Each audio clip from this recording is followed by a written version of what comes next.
तो बच्चों आज का सेशन जो है अपना, जैसा कि आप लोग देख रहे हैं, ओप्स एंड गायनिक का एमसीक्यू सेशन रहने वाला है। काफी इंपॉर्टेंट एमसीक्यू हम लोग डिस्कस करेंगे with rational and with concept सीखेंगे, ताकि उससे रिलेटेड अदर एमसीक्यू भी आए तो उन्हें आप सॉल्व कर पाएंगे। चलिए स्टार्ट करेंगे। Yes dear, Vinayak nursing academy एकमात्र नर्सिंग एकेडमी है जो कि सबसे कम कीमत में आपको कंप्लीट नर्सिंग ऑफिसर बनने की तैयारी करवाती है। साथ में हम लोग फ्री टेस्ट सीरीज और पीडीएफ नोट्स भी है आपको प्रोवाइड कराते हैं। कंप्लीट सिलेबस के लेक्चर्स आपको मिलने वाले हैं। तो चलिए जल्दी से ऐप को डाउनलोड कर लीजिए और चैनल को सब्सक्राइब कर लीजिए इसी तरीके के वीडियो के लिए। चलिए बढ़ते हैं आगे। यस डियर, तो अपना जो आज का पहला क्वेश्चन है वो क्वेश्चन है यस यूट्रस की पोजीशन से रिलेटेड। तो यहाँ पे क्वेश्चन है कि what is the normal position of uterus. Uterus की नॉर्मल पोजीशन क्या होती है। यहाँ पे ऑप्शन है, ये काफी इंपॉर्टेंट क्वेश्चन है, काफी बार आता है, इसको समझाऊंगा अच्छे से। ऑप्शन है anti version and anti flexion. Yes, दूसरा है dorsi version and dorsi flexion. तीसरा है dorsi version and anti flexion. और चौथा है anti version and dorsi flexion. तो ये क्या कॉन्सेप्ट है, इस कॉन्सेप्ट को सीखते हैं, फिर उसके बाद में इसका आंसर अपन देने वाले हैं। तो चलिए कॉन्सेप्ट सीखते हैं अपन। तो देखिए यूट्रस की पोजीशन है, उसको देखने का एक तरीका होता है कि वेजाइना की पोजीशन के साथ में किस एंगल पे है और सर्विक्स के साथ में किस पोजीशन पे है। तो हमेशा जो यूट्रस होता है वो फॉरवर्ड पोजीशन में होता है, विच इज नॉर्मल। उसे अपन क्या कहेंगे, नॉर्मल। देखिए दो वर्ड यूज करते हैं, एक वर्ड तो यूज करते हैं एंटी और एक वर्ड यूज करते हैं रिट्रो। तो एंटी का मतलब होता है फॉरवर्ड पोजीशन और रिट्रो का मतलब होता है बैकवर्ड पोजीशन। पीछे की तरफ पोजीशन को क्या कहेंगे, रिट्रो कहेंगे। ये दो टर्म याद रखिएगा, इसके बेसिस पे अपन पोजीशन को समझने वाले हैं डियर। ठीक है, तो अब ये जो दो पोजीशन अपन देख रहे हैं वो क्या है, इसमें से आंसर क्या आने वाला है, तो उसका अपन आंसर समझते हैं। देखो, तो सबसे पहले अपना आंसर है वो इस क्वेश्चन का रहेगा anti version and anti flexion. अब ये है क्या, इस कॉन्सेप्ट को मैं समझाने वाला हूं। एंटी वर्जन और एंटी फ्लेक्शन क्या है, तो देखिएगा एंटी वर्ड का मतलब जैसे कि मैंने बताया फॉरवर्ड, यानी आगे की तरफ में ये बेंड होता है relation to the vagina and relation to the cervix. ठीक है, अब ये चीज को अपन समझने वाले हैं। तो देखिए इस तरीके से बात करें तो ये वेजाइना के रिस्पेक्ट में ये आगे की तरफ में होगा यूरिनरी ब्लैडर, यूरिनरी ब्लैडर के बाद में ये यूरिथ्रा हो गया। ठीक है, ये यूरिथ्रल ओपनिंग, यहाँ पे ये वेजाइनल ओपनिंग होगी, वेजाइना ये यहाँ तक हो गई। फिर उसके बाद में ये पार्ट आ गया अपना सर्विक्स का, ये पार्ट क्या आ गया डियर, सर्विक्स। और ये वाला पार्ट आ गया अपना यूट्रस का। तो देखिएगा यूट्रस का एंगल टू द विजाइना क्या कहलाएगा डियर, एंटी वर्जन कहलाएगा। यस डियर, याद रखिएगा। देखो इसको मैं समझाने वाला हूं, किस प्रकार से समझेंगे।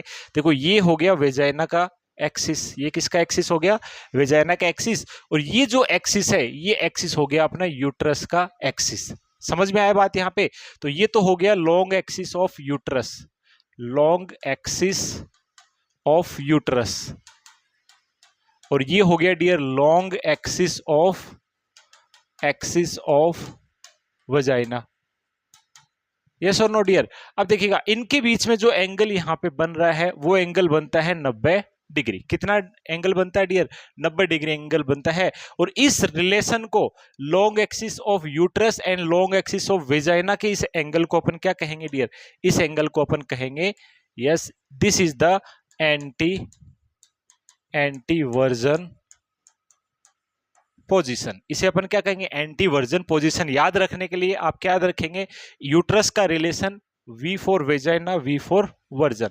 तो यूट्रस का रिलेशन वेजाइना से क्या कहलाएगा डियर, एंटी वर्जन रिलेशन कहलाएगा। और इसका जो एंगल होता है वो कितना होता है, 90 डिग्री एंगल होगा डियर। कितना होगा, 90 डिग्री होगा। इसके बाद में अगर यहाँ पे रेंज वाइज पूछा जाए तो याद रखिएगा 90 से 120 डिग्री। एक वर्ड में पूछे तो 90, और अगर रेंज वाला क्वेश्चन आए तो 90 से 120 डिग्री यहाँ पे याद रखना है आपको। दो क्वेश्चन बन सकते हैं, रेंज वाला भी और सिंगल वैल्यू में आए तो 90 डिग्री याद रखना है। ठीक है, दूसरा रिलेशन समझिएगा डियर। दूसरा रिलेशन क्या होता है वो रिलेशन यहाँ पे अपन बताते हैं। देखिएगा पहली बात करते हैं, देखो ये वाला सर्विक्स, तो ये पार्ट हो गया अपना सर्विक्स। तो ये हो गया सर्विक्स का एंगल, ये हो गई कौन डियर, सर्विक्स का लॉन्ग एक्सिस। ये हो गया सर्विक्स की लॉन्ग एक्सिस।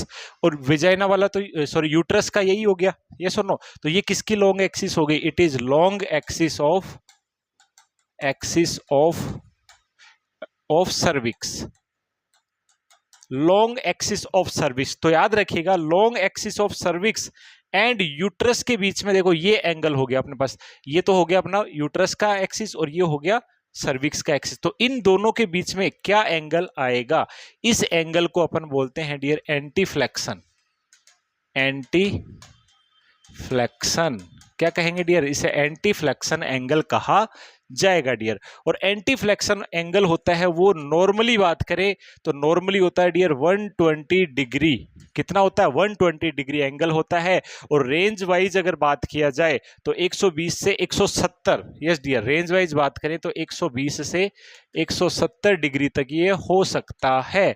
समझना इस चीज को, एंटी फ्लेक्शन की रेंज बताए तो कितना? 120 से 170। और एक वर्ड में अगर पूछा जाए तो कितना? 120 डिग्री जो है इसके बीच में एंगल होता है। कुछ बुक में आप पढ़ेंगे तो 125 भी दे रखा है, ठीक है। इंटरेस्टिंग बात है कि कुछ बुक में 125 डिग्री भी दे रखा है, और कुछ यूट्यूबर्स ने कुछ कहीं पे 135 डिग्री भी इसको पढ़ा रखा है। बट याद रखना आपको 120 डिग्री होता है, और रेंज वाइज बात करें तो 120 से 170 डिग्री ये होता है डियर, ठीक है। तो ये पॉइंट अच्छे से समझ लीजिएगा। तो एंटी फ्लेक्शन एंगल किस किस के बीच में है डियर? एंटी फ्लेक्शन एंगल है यूट्रस का एंगल एंड सर्विक्स का एंगल के बीच में, ठीक है। तो यहां पे अपन दो चीजें लिखने वाले हैं। दो चीजें क्या क्या है dear? Anteversion and anti E है ना, एंटी फ्लेक्शन। एंटी फ्लेक्शन तो एंटी वर्जन है, this is the angle between, this is the angle between किसके बीच में dear? Long axis of, short में लिखूंगा यूट्रस, यूट्रस एंड किसके बीच में? वजाइना। यूट्रस और वजाइना के बीच में जो एंगल है वो क्या कहलाएगा डियर? एंटी वर्जन कहलाएगा। V for version, V for vagina, याद हो जाएगा, भूलेंगे नहीं कभी। और एंटी फ्लेक्शन जो पोजीशन है वो होता है between again uterus, long axis of uterus and क्या डियर? सर्विक्स। सर्विक्स के बीच में जो एंगल है वो क्या कहलाएगा? एंटी फ्लेक्शन कहलाएगा। और एंटी वर्ड का मतलब होता है फॉरवर्ड। इसका मतलब यूट्रस हमेशा है वो फॉरवर्ड झुका होता है, आगे की तरफ में झुका हुआ होता है। इसके आगे की तरफ में क्या होता है डियर? यूरिनरी ब्लैडर होता है, जहां पे यूरिथ्रा खुलती है वल्वा वाले पार्ट के अंदर, यस और नो। और पीछे की तरफ में क्या होगा डियर? पीछे की तरफ में क्या होगा? रेक्टम होगा, जहां पे क्या ओपन होगा? यहाँ पे यस, दैट इज एनस। तो एनस जो है वल्वा वाले पार्ट से पीछे की तरफ में होगी, और वल्वा में यहाँ पे ये हो गई वजाइना, यस और नो, वजाइनल ओपनिंग। और ये वाला पार्ट क्या हो गया? यूरिथ्रल ओपनिंग होगी, जिससे ब्लैडर जुड़ा होता है। पीछे की तरफ क्या होता है? यस, रेक्टम होता है। देन आफ्टर एनस ओपन होती है। ये अपन ने अच्छे से एनाटॉमिकल पार्ट पता है। यूट्रस का वेट आपको अच्छे से पता होगा। नॉन प्रेग्नेंट यूट्रस का वेट कितना होता है डियर? 50 से 80 ग्राम होता है। एक वर्ड में बात करूँ तो 60 ग्राम वेट होता है। कितना होता है डियर? 60 ग्राम वजन होता है। काफी बार ये क्वेश्चन आता है, नॉन प्रेग्नेंट यूट्रस का वेट। अगर हाइट वेट मेजरमेंट की बात करें तो 8 सेंटीमीटर लंबा होता है। कौन? यूट्रस। 5 सेंटीमीटर चौड़ा होता है, लगभग 1.25 सेंटीमीटर मोटाई उसकी होती है, ठीक है। तो ये पॉइंट अपन जो है एनाटॉमिकल बाद में बात करेंगे, बट अभी एंटी वर्जन और एंटी फ्लेक्शन अपन ने समझा। तो अपना जो यूट्रस का नॉर्मल पोजीशनिंग होता है वो कैसा होगा dear? Anteversion and anteflexion होगा। इसका मतलब यूट्रस हमेशा आगे की तरफ झुका होता है। आगे की मीन्स ब्लेडर की साइड में, एंटीरियर साइड में। डोर्सल साइड पोस्टीरियर कहलाती है, और ये होगी वेंट्रल साइड, ठीक है। तो आगे की तरफ में मुड़ा होता है, तो मुड़े होने को फ्लेक्शन अपन कहते हैं, ठीक है डियर। तो ये नॉर्मल पोजीशनिंग होती है अपने यूट्रस की। क्लियर? तो इसी इमेज से मैं थोड़ा सा और आपको क्लियर करूं इसी चीज को, तो देखिएगा इसी इमेज को अपन दोबारा से समझते हैं। देखो, ये लॉन्ग एक्सिस हो गई किसकी डियर? यूट्रस की। ये सुनो, यूट्रस का लॉन्ग एक्सिस ये वाला हो गया, ठीक है। ये लॉन्ग एक्सिस हो गया वजाइना का, आई बात समझ में। और ये लॉन्ग एक्सिस हो गया अपना किसका डियर? ये लॉन्ग एक्सिस हो गया अपना किसका? सर्विक्स का। तो ये हो गया सर्विक्स का, ये हो गया यूट्रस का, और ये हो गया डियर किसका? वजाइना का एक्सिस। तो वजाइना और यूट्रस के बीच में जो है एंगल पाया जाता है कितना डियर? वजाइना और यूट्रस के बीच में जो एंगल प्रेजेंट होता है वो कितना होता है? 90 डिग्री। क्लियरली आप देख सकते हो 90 डिग्री एंगल होता है। और यूट्रस और सर्विक्स के बीच में कितना एंगल होता है? तो यूट्रस और सर्विक्स के बीच में ये एंगल होता है, तो ये एंगल कितना हो जाएगा डियर? 120 डिग्री एंगल हो जाएगा। रेंज में बात करें तो 120 से 170, और इसकी बात करें तो 90 से 100 120 रेंज का क्वेश्चन आए तो, डायरेक्ट क्वेश्चन आए तो 90 और 120 आपको याद रख लेना है, ठीक है। तो यार आई थिंक आपको समझ में आ गया होगा। इसके अलावा एक और कॉन्सेप्ट है इसी से रिलेटेड, तो ये जो अपन ने समझा है उसका सार लिखा है कि एंटीवर्जन का मतलब angle of uterus and vagina 90 degree होता है, और एंटी फ्लेक्शन मतलब angle between uterus and cervix जो कि 120। इसको याद रखने के लिए वी वर्ड याद रख लो तो वेजाइना, बाकी दोनों में यूट्रस तो सेम ही है, तो यहाँ वेजाइना, तो यहाँ बचा कौन, सर्विक्स यहाँ पे हो जाएगा, यस और नो, चलेगा। एक और कॉन्सेप्ट यहाँ पे है, जैसा कि अपन ने बताया ये जो नॉर्मल पोजीशनिंग होती है यूट्रस की और वेजाइना की और सर्विक्स की, जिसे अपन एंटी वर्जन एंटी फ्लेक्शन बोलते हैं, anti version anti flexion position इसे कहा जाता है, this is the normal position. लेकिन अगर यूट्रस, देखो इस पीली इमेज में दिख रहा है, यूट्रस थोड़ा और ज्यादा आगे की तरफ में झुक जाए तो इसे अपन क्या कहेंगे, देखो ये नॉर्मल एंटी वर्जन पोजीशन है, तो इसे अपन कहेंगे anteverted, anteverted position. Uterus आगे की तरफ और झुक जाए तो क्या कहलाएगा dear, towards the bladder. Anteverted का मतलब क्या हो जाएगा dear, uterus, uterus towards bladder, bladder की तरफ अगर यूट्रस झुक जाए तो उसे क्या कहेंगे डियर, उसे एंटीवर्टेड। ये भी क्वेश्चन आते हैं, समझ लीजिएगा। नॉर्मल पोजीशन अपन ने समझ ली, अब यूट्रस ब्लेडर की तरफ झुक जाए, देखो ब्लेडर के इसके बीच में थोड़ा सा गैप दिखाई दे रहा है, अगर ब्लेडर की तरफ ओवरलैप कर जाए तो उसे अपन कहेंगे एंटीवर्टेड यूट्रस, क्या कहेंगे, एंटीवर्टेड यूट्रस। दूसरा देखो ब्लेडर, ये पीली इमेज देखो, ये तो नॉर्मल पोजीशन थी, ये पीली इमेज में यहां आ गया ब्लेडर, यानी पीछे की तरफ में आ जाए तो पीछे की तरफ बैकवर्ड पोजीशन को अपन क्या बोलते थे डियर, रिट्रो बोलते थे, जैसा कि मैंने सिखाया आपको। एंटी मतलब आगे की तरफ फॉरवर्ड और रिट्रो मतलब बैकवर्ड। तो इस तरीके के यूट्रस को अपन क्या कहेंगे, एंटीवर्टेड मतलब आगे, रिट्रोवर्टेड मतलब पीछे। तो यूट्रस कहां जा रहा है, पीछे की तरफ, तो रिट्रोवर्टेड। तो यहाँ पे क्या हो जाएगा डियर, यूट्रस, इसे अपन क्या कहेंगे, इसे अपन रिट्रोवर्टेड कहेंगे, रिट्रोवर्टेड। और इसका मतलब क्या हो जाएगा, uterus, uterus moves towards spine, या फिर लिख सकते हैं बैकवर्ड, पीछे की तरफ में, यस और नो, पीछे की तरफ में स्पाइन की तरफ यूट्रस अगर मूव कर जाए तो इसे क्या कहेंगे अपन, रिट्रोवर्टेड, आगे की तरफ एंटी और पीछे की तरफ में रिट्रो। समझ में आ रहा है। और तीसरा देखो, यूट्रस पीछे की तरफ तो है लेकिन मुड़ गया है, ब्लेड किसकी तरफ, रेक्टम की तरफ मुड़ गया है, तो यूट्रस रेक्टम की तरफ मुड़ जाएगा, इसे कहेंगे रिट्रोफ्लेक्स्ड। तो इसे क्या कहेंगे डियर, रिट्रो। रिट्रो का मतलब तो पीछे की तरफ, तो पीछे तो आ ही रहा है लेकिन फ्लेक्स भी हो रहा है, इसमें तो केवल यूट्रस ऐसे हो गया था, रिट्रोवर्ट हो गया था। अब अगर ऐसे मुड़ जाए, ऐसे देखो ये कंडीशन नॉर्मल थी, समझ में, अब यूट्रस हो गया ऐसे पीछे की तरफ में, और यूट्रस और मुड़ जाए तो ये वाली कंडीशन आ जाएगी, क्लियर है। तो इस वाली कंडीशन को क्या कहेंगे, रिट्रोफ्लेक्स्ड, फ्लेक्स्ड। इसमें यूट्रस कहां मूव करेगा डियर, यूट्रस मूव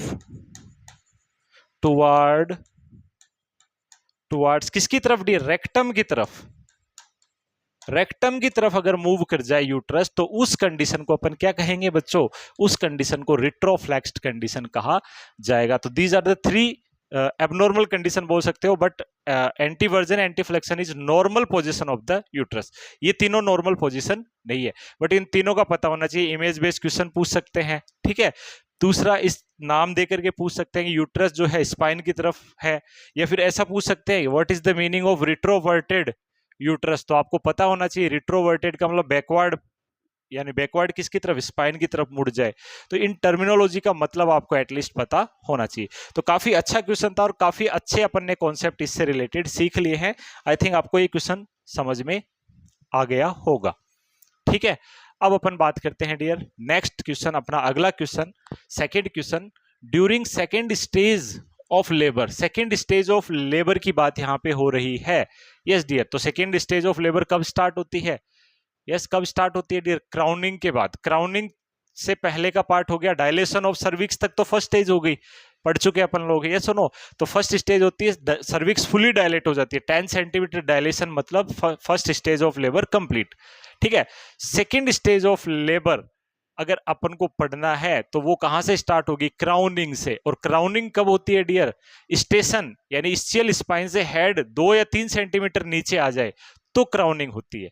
देखिए इस्चियल स्पाइन अपन को पता है, उसके लेवल पे अगर हेड आ जाए ischial स्पाइन के लेवल पे अगर हेड आ जाए तो उसे क्या कहेंगे अपन, जीरो स्टेशन, और उससे +2 या +3 नीचे आ जाए तब जाके के क्राउनिंग यानी हेड दिखना स्टार्ट होता है।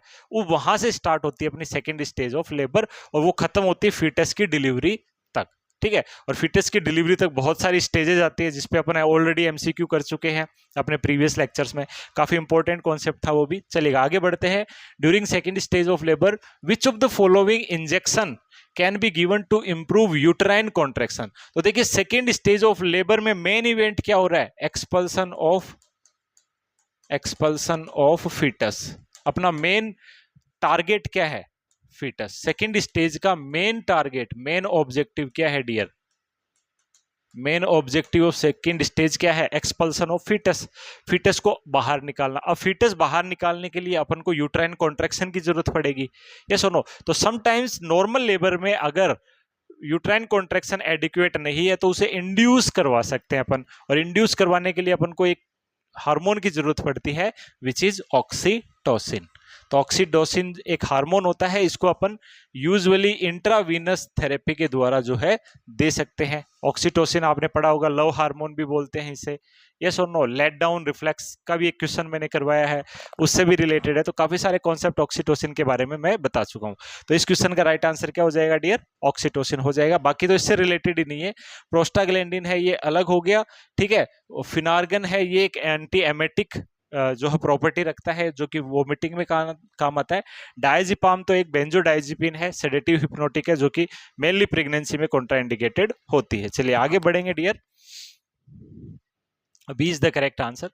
ओके, अगला क्वेश्चन देखिएगा, which of the following can cause to greenish discolouration of amniotic fluid. Amniotic fluid का ग्रीन कलर अगर अपन को मिल रहा है तो इनमें से क्या कंडीशन हो सकती है। तो यहां पे ध्यान रखिएगा, एमनियोटिक फ्लूइड का एग्जामिनेशन के लिए क्या जरूरत पड़ेगी, एमनियोटिक फ्लूइड की जरूरत पड़ेगी। और एमनियोटिक फ्लूइड कलेक्ट कैसे करेंगे, कलेक्शन कैसे करेंगे, कलेक्शन करते हैं एमनियोसेंटासिस करते हैं, जो कि आफ्टर 14 वीक फीटस 14 वीक का हो जाता है, उसके बाद रिकमेंडेड है। उससे पहले करेंगे तो उसके कॉम्प्लिकेशंस हो सकते हैं डियर। तो एमनियोसेंटेसिस 14 वीक के बाद करते हैं और उसमें एमनियोटिक फ्लूइड कलेक्ट करते हैं। उसमें देखते हैं कि अगर एमनियोटिक फ्लूइड का कलर अपन को कैसा दिखाई दे रहा है डियर, यस ग्रीनिश डिस्कलरेशन दिखाई दे रहा है। इसका मतलब वो क्या इंडिकेट करता है। तो एमनियोटिक फ्लूइड का कलर वाला क्वेश्चन डियर काफी बार एग्जाम में आ चुका है, आता रहता है और आगे भी आएगा, ठीक है। तो अलग अलग कलर अलग अलग कंडीशन को रिप्रेजेंट करते हैं, वो क्या होते हैं उसको समझेंगे।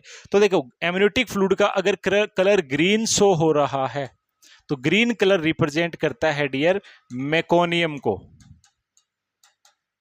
मेकोनियम पास।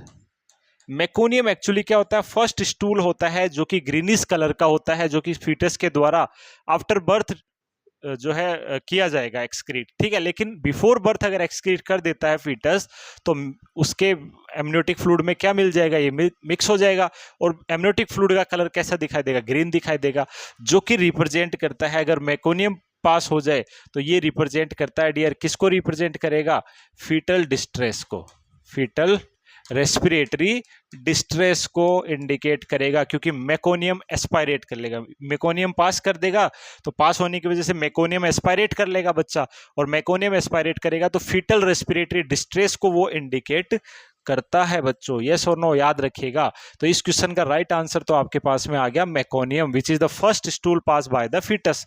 अगर ये बिफोर डिलीवरी हो जाए, माँ के पेट में ही हो जाए, यानी यूट्रस में ही हो जाए, ठीक है, तो उस कंडीशन में अपन जो है इस कंडीशन को कैसे देखेंगे, इसको अपन फीटल डिस्ट्रेस के फॉर्म में देखेंगे, यानी green colour of the amniotic fluid represent करेगा फीटल डिस्ट्रेस को। तो इस क्वेश्चन का राइट आंसर हो जाएगा डियर डी। बट अदर जो ऑप्शन है अपने पास में, अदर जो कलर है वो भी आपको एटलीस्ट याद होने चाहिए। लाइक अगर पूछे मेकोनियम स्टेंड है तो ग्रीन कलर होगा, जो कि फीटल डिस्ट्रेस को बताएगा, ऑलरेडी बात कर लिया अपन ने। गोल्डन कलर है, बहुत बार ये क्वेश्चन आ चुका है, ठीक है। गोल्डन कलर का अगर एमनियोटिक फ्लूइड है तो वो आरएच इनकम्पेटिबिलिटी को ड्यू टू हेमोलाइसिस की वजह से, हेमोलाइसिस के बाद में क्या होगा, आरबीसी टूटेगी तो गोल्डन कलर का अपीयरेंस वहां पे आएगा डियर। ठीक है, नेक्स्ट ग्रीनिश येलो है, अगर कलर ग्रीनिश येलो कलर दिखाई दे रहा है जो कि सेफ्रॉन कलर के नाम से ज्यादा जाना जाता है, तो सेफ्रॉन कलर है तो वो पोस्ट मैच्योरिटी को दर्शाएगा, यानी फीटस 40 वीक के बाद भी फीटस ही बना हुआ है, पास आउट यानी डिलीवर नहीं हुआ है। ठीक है, डार्क कलर है तो वो हेमरेज को रिप्रेजेंट करेगा, और डार्क ब्राउन या टोबैको कलर अगर इस नाम से पूछा जाए तो वो इंट्रा यूट्राइन डेथ को, इंट्रा यूट्राइन डिवाइस मत बोल देना इसको, it is intra uterine death, intra uterine death को ये रिप्रेजेंट करेगा डियर, डार्क ब्राउन कलर। तो मेनली जो है 3-4 कलर होते हैं, ग्रीन कलर पूछा जाता है अक्सर, ठीक है, गोल्डन कलर अक्सर पूछा जाता है, सेफ्रॉन कलर अक्सर पूछा जाता है विच इज पोस्ट मैच्योरिटी, ठीक है, और डार्क ब्राउन टोबैको कलर पूछा जाता है which is intra uterine death. तो ये 4 कलर है वो आपको एटलीस्ट याद होने चाहिए, हर बार एग्जाम में यहाँ से क्वेश्चन लगभग आता है, हर बार तो नहीं कह सकते बट काफी बार एग्जाम्स में क्वेश्चन यहाँ से देखने को मिलता है डियर। तो अपने क्वेश्चन का राइट आंसर अपन ने समझ लिया, थोड़ा सा कॉन्सेप्ट अपन ने याद कर लिया। चलिएगा डियर, अगले क्वेश्चन की तरफ बढ़ते हैं। Purple blue tinge of cervix is defined as, cervix का पर्पल ब्लू कलर हो जाना किसको इंडिकेट करता है? यस डियर, ऑप्शन है अपने पास में Hegar sign, Goodell sign, Chadwick sign, McDonald sign. तो ये सभी साइन है वो कौन से साइन होते हैं dear? These all are probable sign of the pregnancy. देखिए अपन साइन पढ़ते हैं presumptive sign of pregnancy, probable sign of pregnancy और confirmatory sign of pregnancy. Already एक क्वेश्चन इस पे करा चुका हूं, ये तीनों कॉन्सेप्ट में पढ़ा चुका हूं, फिर भी फर्दर क्लासेस में एक बार फिर से एक क्वेश्चन लेके आएंगे, फिर से एक्सप्लेन कर देंगे। ठीक है, तो ये सभी प्रोबेबल साइन ऑफ प्रेगनेंसी कहलाते हैं। ठीक है, तो ये साइन क्या है? ये सभी प्रेगनेंसी के साइन है। देखिएगा हैगार साइन क्या है? हैगार साइन होता है softening of cervix, uterus, lower uterine segment, lower uterus का अगर सॉफ्टनिंग हो तो हैगार साइन कहलाएगा। गूडेल साइन है ये सॉफ्टनिंग ऑफ सर्विक्स की सॉफ्टनिंग ड्यू, दोनों कंडीशन में क्या हो रहा है? इंक्रीज ब्लड सप्लाई इंक्रीज होने की वजह से अगर लोअर यूट्रस अगर सॉफ्ट हो जाए तो उसे हैगार साइन कहेंगे, और सर्विक्स अगर सॉफ्ट हो जाए तो उसे गूडेल साइन कहा जाएगा डियर। और चैडविक साइन कहा जाता है dear bluish discolouration of mucosa of cervix, vagina और वल्वा, इसे अपन क्या कहेंगे डियर? चैडविक साइन कहा जाता है। It is also the sign of pregnancy. ठीक है, तो this is known as Chadwick sign. तो इस क्वेश्चन का राइट आंसर हो जाएगा चैडविक। मैकडोनाल्ड साइन क्या होता है डियर? तो ये यूट्राइन फ्लेक्सिबिलिटी को शो करता है, यूट्राइन फ्लेक्सिबिलिटी को ये शो करेगा। ठीक है, बट क्वेश्चन पूछा अपने पास पर्पल ब्लू यानी साइन, यानी ब्लूइश डिस्कलरेशन यहाँ पे दिखाई दे रहा है, तो उसे अपन क्या कहते हैं डियर? चैडविक साइन कहते हैं। काफी बार ये क्वेश्चन आ चुका है, इजी क्वेश्चन है, आई थिंक सभी बच्चे इसको सही कर देते हैं। चलेगा, फिर भी रिवीजन हो गया अपना। नेक्स्ट क्वेश्चन, ओके डियर, तो काफी इजी सा क्वेश्चन है ये वाला, आपको ऑलरेडी समझ में आ जाएगा। क्वेश्चन पढ़ते हैं फिर भी देखते हैं। Premature separation of the normally implanted placenta during the second half of pregnancy usually with severe haemorrhage is known as. Second half of pregnancy में यूजुअली 4.5 महीने के बाद में अगर प्लेसेंटा वहां से हट जाती है और साथ में क्या हो रही है डियर? हेमरेज हो रहा है, सीवियर ब्लीडिंग हो रही है, तो वो किसको रिप्रेजेंट करती है? तो इसके एक सिंपल सा टर्म है, इसे अपन अब्रप्सियो प्लेसेंटा के नाम से जानते हैं। प्लेसेंटा अब्रप्ट होना, हट जाना अपनी जगह से। ठीक है, तो अपने आप में एक डिजीज कंडीशन है जो कि आप ऑलरेडी पढ़ चुके हैं। एक्टोपिक प्रेगनेंसी का मतलब होता है यूट्रस के अलावा अगर जाइगोट इम्प्लांट हो जाए कहीं जा करके तो उसे अपन क्या कहेंगे? एक्टोपिक प्रेगनेंसी कहेंगे। मोस्ट कॉमन एक्टोपिक प्रेगनेंसी कहाँ होती है? फेलोपियन ट्यूब में होती है। फेलोपियन ट्यूब में भी कहाँ होती है? एम्पुला वाले पार्ट में मोस्ट कॉमनली होती है डियर। इनकॉम्पिटेंट यूट्रस तो एक अलग से इनफर्टिलिटी का साइन होता है, सर्वाइकल इनकॉम्पिटेंसी, ये इनफर्टिलिटी से रिलेटेड है, इससे रिलेटेड नहीं है। तो इसका राइट आंसर क्या हो जाएगा डियर? अब्रप्सियो प्लेसेंटा। यस और नो? चलेगा, आगे बढ़ते हैं। ओके बच्चों, अगला क्वेश्चन है अपने पास। You are assessing a female after a vaginal delivery. Vaginal delivery हो चुकी है, यस और नो? वेजाइनल डिलीवरी हो चुकी है, उसके बाद में आप एज ए नर्स एक फीमेल को असेस कर रहे हैं। नर्सिंग असेसमेंट फाइंड, आपके नर्सिंग असेसमेंट में क्या मिला, that gush of blood from the patient's vagina. पहला साइन आपको मिला कि पेशेंट की वेजाइना से गस ऑफ ब्लड, बहुत सारा ब्लड एक साथ निकल रहा है। दूसरा, umbilical cord, yes lengthening, umbilical cord lengthening खिंच रही है। And globular shape uterus, uterus का शेप कैसा हो गया डियर, ग्लोबुलर शेप हो गया। आपने फंडस असेसमेंट किया तो ग्लोबुलर शेप यूट्रस दिख रहा है। Nurse should suspect which condition, तो नर्स इनमें से किस कंडीशन को सस्पेक्ट करेगी, यानी नर्स क्या सोचेगी, एज ए नर्स क्या सोचेगी कि इनमें से क्या कंडीशन उसे हो सकती है इन 3 साइन के बेसिस पे। यस, ऑप्शन देखते हैं, सर्वाइकल और वेजाइनल लेक्रेशन, लेसरेशन बोलते हैं। प्लेसेंटल सेपरेशन की प्लेसेंटा सेपरेट हो चुकी है। पोस्टपार्टम हेमरेज को रिप्रेजेंट कर रही है। यह यूट्राइन इन्वोल्यूशन, यूट्रस अंदर की तरफ गया है। यस और नो, तो इनमें से किसको रिप्रेजेंट करेगी, तो यूट्राइन इन्वोल्यूशन में ये साइन तो देखने को मिल सकता है, ग्लोबुलर अपीयरेंस मिलेगी, बट ब्लीडिंग नहीं देखने को मिलेगी, इसलिए ये साइन अपना यहाँ पे नहीं होगा, इन्वोल्यूशन में ये साइन नहीं होगा। अगली बात करते हैं पीपीएच, पोस्टपार्टम हेमरेज। तो पोस्टपार्टम हेमरेज जो है एक ऐसी कंडीशन है जो कि डिलीवरी के बाद में होता है, और डिलीवरी के बाद में क्या हो रहा है वहां पे, यस बहुत ज्यादा ब्लीडिंग होना, प्लेसेंटा सेपरेट होने के बाद, ठीक है। बट यहाँ पे ये लिखा है कि विजाइनल डिलीवरी हुई है अभी, ठीक है। अब यहाँ पे अगला है लेसरेशन में ब्लीडिंग हो सकती है, लेसरेशन में ब्लीडिंग हो सकती है, लेकिन ग्लोबुलर शेप ऑफ नहीं मिलेगा, यूट्रस का ग्लोबुलर शेप नहीं मिलेगा, तो ये ऑप्शन भी गलत हो गया। तो राइट आंसर हो जाएगा अपना प्लेसेंटल सेपरेशन। तो प्लेसेंटा जब सेपरेट होती है तो बहुत सारा एक साथ गस ऑफ ब्लीडिंग आएगा वहां पे, ठीक है, लेंथनिंग ऑफ अम्बलाइकल कॉर्ड होगा और ग्लोबुलर शेप का यूट्रस हो जाएगा, क्योंकि प्लेसेंटा वहां पे हट करके जो है एक तरीके से अपन बोल सकते हैं एक मास लाइक स्ट्रक्चर में हटी है, ठीक है। तो ये इंडिकेशन है प्लेसेंटा सेपरेशन का, यस समझिएगा, चलेगा। आफ्टर डिलीवरी बात हो रही है यहाँ पे, before delivery which is abruptio placenta, ये एब्रप्सियो प्लेसेंटा की बात नहीं हो रही है, आफ्टर डिलीवरी बात हो रही है यहाँ पे, ठीक है, समझिएगा। चलिए नेक्स्ट क्वेश्चन। ओके डियर, अगला क्वेश्चन है अपने पास में, yes, which of the following measures would the nurse include in the teaching plan about the method to prevent breast engorgement, breast engorgement in postpartum period. Postpartum period का मतलब होता है year after delivery का जो period है that is postpartum period, yes और no. और postpartum period puerperium period भी बोलते हैं, जो कि यूजुअली 42 दिन या जो है से 6 वीक का जो है यूजुअली होता है, 6 सप्ताह का, ठीक है। तो इस पीरियड में अगर आपको ब्रेस्ट एंगोर्जमेंट दिखाई दे रहा है, ब्रेस्ट एंगोर्जमेंट, तो ब्रेस्ट एंगोर्जमेंट का मतलब क्या होता है डियर, याद रखिएगा, स्वेलिंग प्लस पेन और सम टाइम में भी रेडनेस, रेडनेस किसकी वजह से dear, due to milk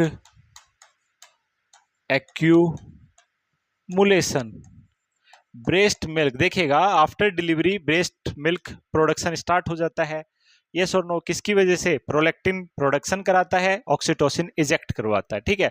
but oxytocin काम कब करेगा, जब बच्चा सक करेगा, sucking response which is let down reflex, ठीक है।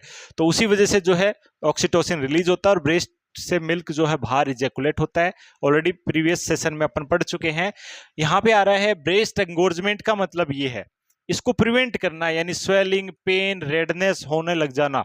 स्वेलिंग होगी ब्रेस्ट के अंदर, मदर के ब्रेस्ट में पेन हो रहा है और रेडनेस हो गया है, which is known as engorgement, ठीक है। तो ब्रेस्ट एंगोर्जमेंट को प्रिवेंट, और इसका कारण क्या है, सबसे इंपॉर्टेंट बात, मिल्क एक्यूमुलेशन की वजह से मिल्क इकट्ठा हो गया वहां पे, वो बाहर नहीं निकल पा रहा, मिल्क ब्रेस्ट से बाहर नहीं निकल पा रहा है। तो इसमें से इसे प्रिवेंट करना है, तो इनमें से क्या करेंगे, इसको प्रिवेंट करना है तो इनमें से क्या करेंगे, ऑप्शन पढ़िएगा। Breast feeding the neonate at frequent interval, लगातार बार बार ब्रेस्ट फीड करवाइए बच्चे को, इससे समस्या नहीं होगी। दूसरा option, decrease fluid intake, fluid intake ही कम कर दो फॉर द फर्स्ट 24 से 48 घंटे, फ्लूइड मत दो तो एंगोर्जमेंट नहीं होगा, ऐसा कह रहा है ऑप्शन। तीसरा, finding the neonate a maximum 5 minute per side on the first day, पहले दिन नियोनेट को यानी नवजात बच्चा है उसको 5 मिनट से ज्यादा एक ब्रेस्ट में ब्रेस्ट फीड मत करवाइए, ऐसा ये ऑप्शन कह रहा है। तीसरा, wearing a supportive brassiere with nipple shield, nipple shield के साथ में एक सपोर्ट ब्रा जो आती है उसको पहन करके भी ऐसा किया बचा सकते हैं। तो इसमें से कौन सा ऑप्शन होगा डियर? ठीक है, तो देखिएगा ऑप्शन कट डाउन करते हैं। ब्रेजियर सपोर्ट करने से ब्रेस्ट को सपोर्ट मिलेगी, सही बात है, बट मिल्क जो बन रहा है, एक्यूमुलेशन हो रहा है, उससे थोड़ी बचा लेगी ये। तो एंगोर्जमेंट तो इस कंडीशन में होगा, यस और नो? तो ये ऑप्शन तो अपना हो गया गलत, यस और नो? तो अगर अपन सपोर्टिव ब्राजियर पहन लेंगे तो उससे जरूरी नहीं है कि मिल्क एंगोर्जमेंट नहीं होगा, क्योंकि उसका कारण क्या है? उसका कारण है मिल्क एक्यूमुलेशन। दूसरा, एक बार में 5 मिनट से ज्यादा नहीं देना है एक साइड में, तो ऐसा नहीं करना है। फीड अपन करवा सकते हैं मदर के अंदर, क्यों? क्योंकि ऑलरेडी यहाँ पे एक्यूमुलेशन एक कारण है, ठीक है? तो ये ऑप्शन भी नहीं होगा। डिक्रीज फ्लूइड इनटेक, डिक्रीज करना तो बिल्कुल गलत है, इससे तो मदर डिहाइड्रेट हो जाएगी, यस और नो? हाँ, मिल्क फॉर्मेशन हो सकता है कम बने, लेकिन कम नहीं बनेगा, ज्यादा बनेगा, क्योंकि आफ्टर डिलीवरी प्रोलैक्टिन अपना काम शुरू कर देता है डियर, ठीक है? तो ये ऑप्शन भी गलत हो गया। तो बचा एक ऑप्शन अपने पास, which is breast feeding the neonate at frequent, बार बार बच्चे को माँ का दूध पिलाइए, तो वो बच्चे के लिए भी अच्छा है और मदर के लिए भी अच्छा है। तो मदर के लिए अच्छा क्यों है? वो मदर को ब्रेस्ट एंगोर्जमेंट से बचाएगा। और फीटस के लिए अच्छा क्यों है? फीटस को एंटीबॉडीज देगा, फीटस को न्यूट्रिशन देगा, ये सो नो? तो फीटस को एक्सक्लूसिव ब्रेस्ट फीडिंग करवाना चाहिए पहले 6 महीने तक। उसका कारण क्या है? इट प्रिवेंट ब्रेस्ट एंगोर्जमेंट, ठीक है? ध्यान रखिएगा। और ब्रेस्ट एंगोर्जमेंट का मतलब आपको पता होना चाहिए, it is swelling, pain and redness due to milk accumulation in the breast, ठीक है? चलेगा, नेक्स्ट क्वेश्चन देखते हैं। ओके बच्चों, अगला क्वेश्चन है अपने पास में, काफी इंपॉर्टेंट क्वेश्चन है। To promote comfort during labour, nurse advise a patient to avoid certain position. Yes, comfort के लिए नर्स एजुकेशन दे रही है प्रेग्नेंट महिला को, और उसे बोल रही है कि कुछ पोजीशन है उनको आपको अवॉइड करना है, ठीक है? Which position may cause maternal hypotension and fetal hypoxia. Maternal hypotension यानी माँ के अंदर, इनमें से कौन सी पोजीशन है जो कि अगर मदर प्रेगनेंसी में लेती है तो उसे माँ को बीपी लो हो जाएगा और उसके फीटस में हाइपोक्सिया हो जाएगा? ऐसी कौन सी पोजीशन है? तो ऑप्शन अपने पास lateral position, squatting position, supine position और स्टैंडिंग पोजीशन। कौन सी पोजीशन से ऐसा होने की संभावना है? तो देखिए, जब मदर सुपाइन पोजीशन में लेटी होती है, तो जब मदर अगर सुपाइन पोजीशन में लेटी है तो ये हो गया फीटस, ठीक है? ये बात करते हैं यहाँ पे, तो ये हो गया यहाँ पे, मान लीजिए फीटस, ये हो गया फीटस। तो फीटस है, तो फीटस लेटा हुआ है, ये हो गया मान लीजिए मदर। तो फीटस लेटा है तो यहाँ पे अपनी आती है वेना केवा। ये कौन सी है डियर? Inferior vena cava. तो अगर फीटस सुपाइन पोजीशन मदर लेटेगी तो इंफीरियर वेना क्या हो जाएगी डियर? कंप्रेस होगी। और इंफीरियर वेना केवा कंप्रेस होगी तो जो भी ब्लड रिटर्न हो रहा है हार्ट तक वो नहीं आएगा, और हार्ट में जैसे ही रिटर्निंग वॉल्यूम डिक्रीज होगा, हार्ट का ब्लड प्रेशर क्या हो जाएगा? डिक्रीज हो जाएगा। तो ये कंप्रेस होने से हार्ट तक ब्लड सप्लाई कम हो जाएगी, तो यहाँ पे क्या हो जाएगा? हाइपोटेंशन, यानी बीपी क्या हो जाएगा? कम हो जाएगा। और जब बीपी कम होगा तो फीटस तक ब्लड पहुंच पाएगा क्या? कम बीपी से नहीं पहुंच पाएगा, तो उससे क्या हो जाएगा? फीटल हाइपोक्सिया हो जाएगा, यस और नो? तो कौन सी पोजीशन इसका राइट आंसर होगा? इसका राइट आंसर होगा सुपाइन। हमेशा प्रेगनेंसी में, स्पेशली सेकेंड ट्राइमेस्टर के बाद, थर्ड ट्राइमेस्टर में स्पेशली बात करें, जब फीटस का वेट काफी ज्यादा हो चुका है, उस दौरान मदर को कभी भी सुपाइन पोजीशन नहीं ले, कभी कभार ले सकते हैं, ऐसा नहीं कि कभी भी नहीं, बट ज्यादा समय तक सुपाइन पोजीशन नहीं लेना। ज्यादा समय तक लेटरल पोजीशन जो है उसके लिए फेवरेट होनी चाहिए, ठीक है? लेटरल पोजीशन उसे लेना चाहिए। बाकी स्क्वाटिंग पोजीशन है उस जो है उकड़ू बैठना बोलते हैं, उस तरीके से स्टैंडिंग खड़े होना होता है, इनसे रिलेटेड ये नहीं है, ठीक है? तो मदर में हाइपोटेंशन और फीटल में हाइपोक्सिया कौन सी पोजीशन कोच करेगी? सुपाइन पोजीशन कोच करती है। नेक्स्ट क्वेश्चन देखिएगा, अगला क्वेश्चन क्या कहता है? What is the fertilisation life span of oocyte egg cell? Egg cell का फर्टिलाइजेशन लाइफ स्पान कितना होता है? इसको समझेंगे, साथ में स्पर्म का लाइफ स्पान भी अपन समझेंगे डियर। देखिएगा, तो बात करते हैं अपन यहां पे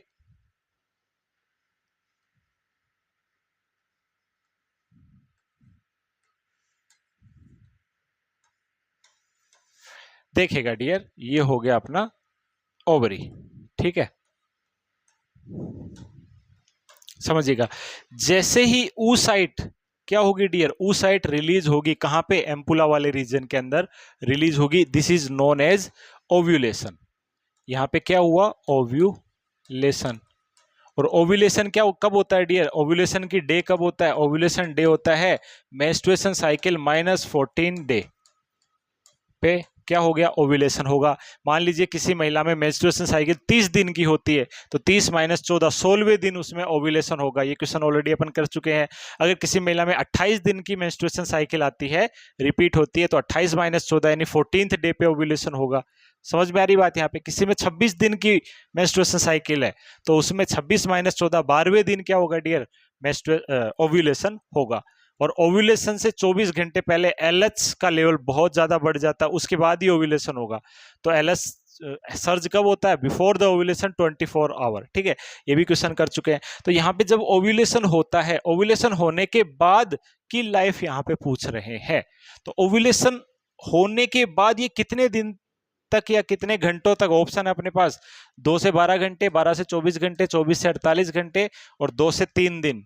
2 से 3 दिन दिख रहे हैं आपको, ये 48 से 72 घंटे को 2 से 3 दिन भी बोल सकते हैं ना, इसको अपन 1 से 2 दिन भी बोल सकते हैं, ये सुनो, बाकी समझ गए आप, ठीक है।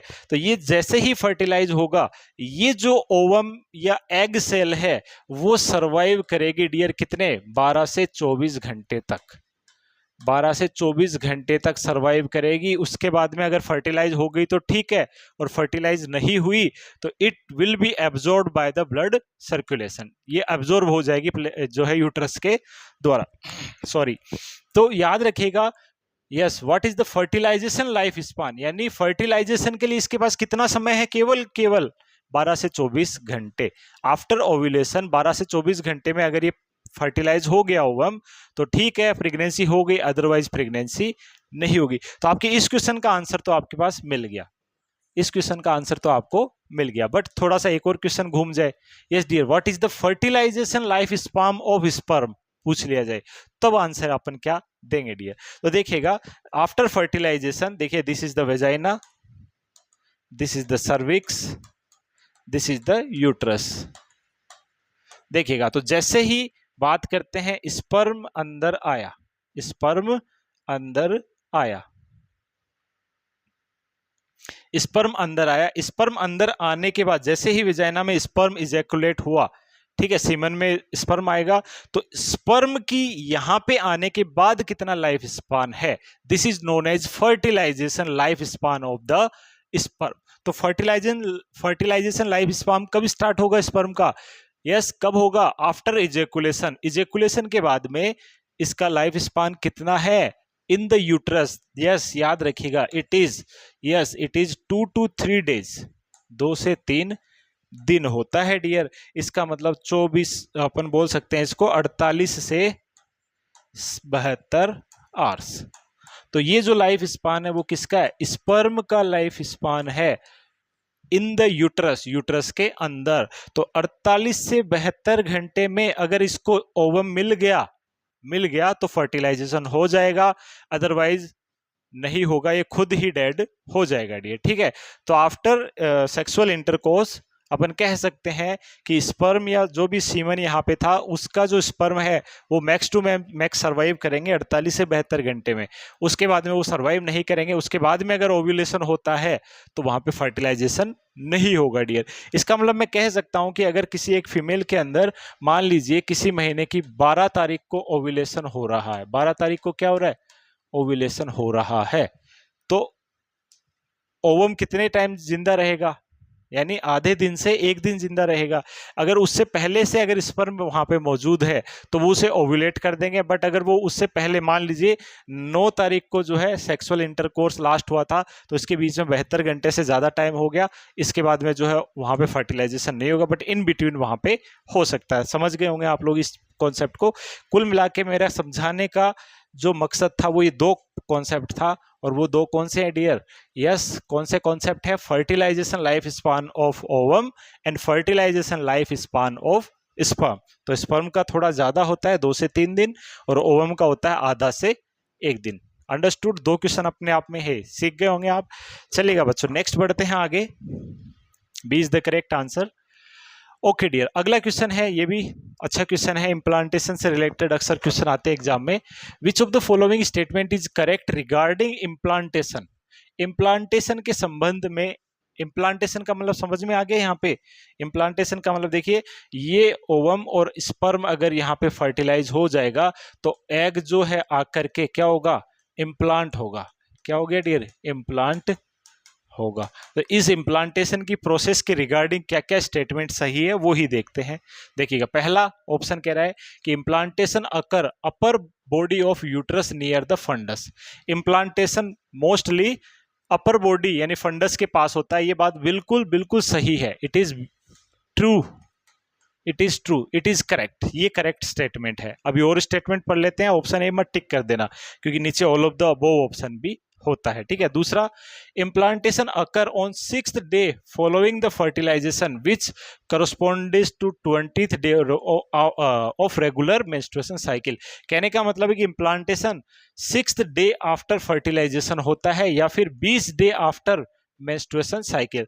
तो अपन को पता है नॉर्मल मेंस्ट्रुएशन साइकिल 28 दिन की होती है, तो 14वें दिन मान लीजिए ओवम बाहर आया, उसी दिन फर्टिलाइजेशन हो गया, तो उससे 6 दिन यानी 20 दिन हो गए। बात एक ही है, दोनों का मतलब एक ही है। यस और नो? तो याद रखिएगा, फर्टिलाइजेशन के मैकेनिज्म वो 6ठे दिन से स्टार्ट होती है, 10-11 दिन में जो है कंप्लीट हो जाती है। इसकी जो टोटल है 4 स्टेजेस होती है, वो उसका अगला ऑप्शन है। यस, अगला ऑप्शन है implantation occur through 4 stages, apposition, adhesion, penetration and invasion. 4 stages में जो है कंप्लीट होता है। ये बात भी बिल्कुल सही है, इनको समझाता हूं। इसलिए राइट आंसर क्या हो जाएगा dear? All of the above यहाँ पे होगा। अब स्टेजेस देख लेते हैं अपन, जैसा कि थर्ड ऑप्शन में था। देखिएगा, हैचिंग, हैचिंग का मतलब होता है पास में आना। तो ये जो है 5वें से 6ठे दिन में ये जो फर्टिलाइज्ड एग है वो किसके पास में आ जाएगा जी? यूट्रस की अपर वॉल के पास में आ जाएगा। फिर उसके बाद में अपोजिशन होगा। यहाँ पे अपोजिशन के मतलब होगा यहाँ पे टिकना। तो 6 से 7वें दिन पे फर्टिलाइजेशन यहाँ से स्टार्ट हो जाता है। यहाँ से क्या स्टार्ट हो जाता है? फर्टिलाइजेशन नहीं, इम्प्लांटेशन। इम्प्लांटेशन स्टार्ट हो जाता है। यहाँ से इम्प्लांटेशन स्टार्ट हुआ 6 से 7वें दिन, फिर 7वें 8वें दिन हेडेशन होगा। हेडेशन का मतलब चिपना, यानी यहाँ पे क्या बनने लग जाएगी? विलाई, कोरियोनिक विलाई बनना स्टार्ट हो जाएगी डियर। कौन से दिन से? यस, 7 से 8वें दिन। फिर invasion, yes dear, penetration and invasion एक साथ बात करते हैं। इन्वेजन का मतलब होता है ये पूरे जो है डेप्थ में बनना स्टार्ट हो जाता है, यानी प्लेसेंटा का फॉर्मेशन इसी स्टेज से स्टार्ट होता है, विच इज ट्रोफोब्लास्ट अपन कहते हैं, ऑलरेडी पढ़ चुके हैं। तो 8वें से 9वें दिन ऐसा होना स्टार्ट हो जाता है और 10वें दिन तक जो है या 11वें दिन तक जो है इम्प्लांटेशन की प्रक्रिया संपन्न हो जाती है। तो इम्प्लांटेशन 6ठे दिन या 7वें दिन भी बोल सकते हैं। 6ठे से 7वें दिन शुरू होता है और 10 या 11 दिन पे खत्म हो जाता है। पूरा इम्प्लांट हो जाता है फर्टिलाइज्ड एग। ठीक है, याद रखिएगा। चलेगा, तो राइट आंसर अपना क्या हो जाएगा इस क्वेश्चन का? D, all of the above.